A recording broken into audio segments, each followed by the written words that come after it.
и Сына, и Святаго Духа. Возлюбленные во Христе, братья и сестры, сейчас немножко покажу о том растении, которое нам помогает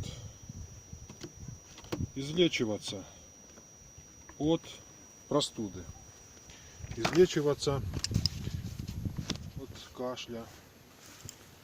В каждом селе, в каждой местности это растение есть. Называется оно по-разному, но называют его обычно мать и мачеха. Весной самое раннее растение желтого цвета зацветает, семейство сложноцветных, и напоминает оно одуванчик. Вот такое растение распространенное, везде оно, можно его везде встретить. Лечиться, если внимательно почитать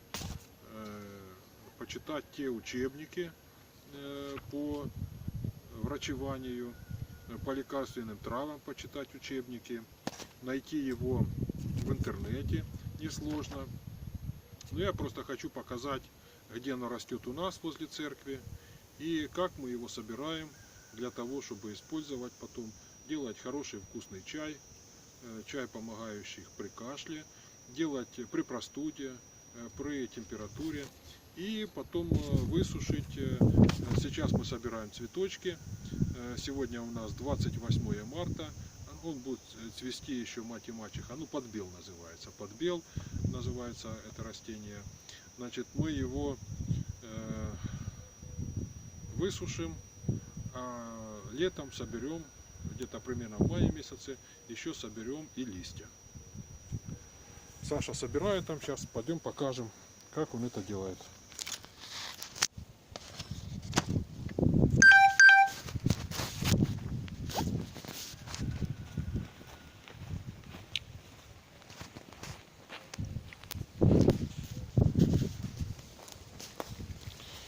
Вот у нас возле нашего маленького родничка, вот у нас родничок есть, возле родничка тут водичка течет.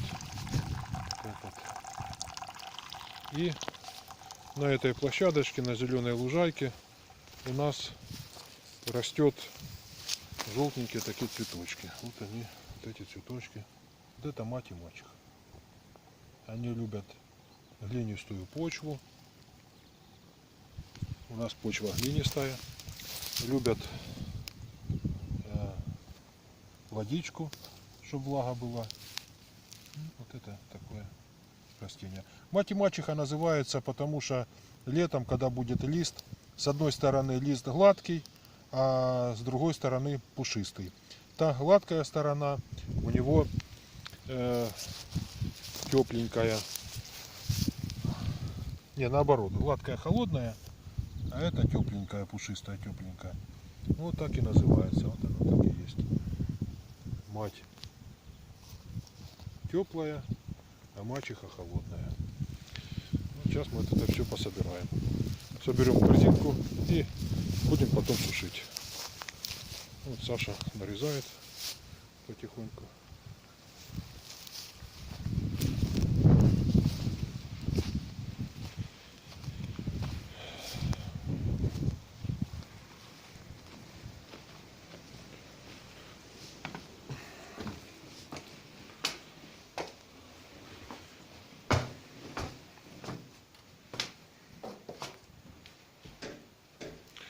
Служба закончилась, все разошлись.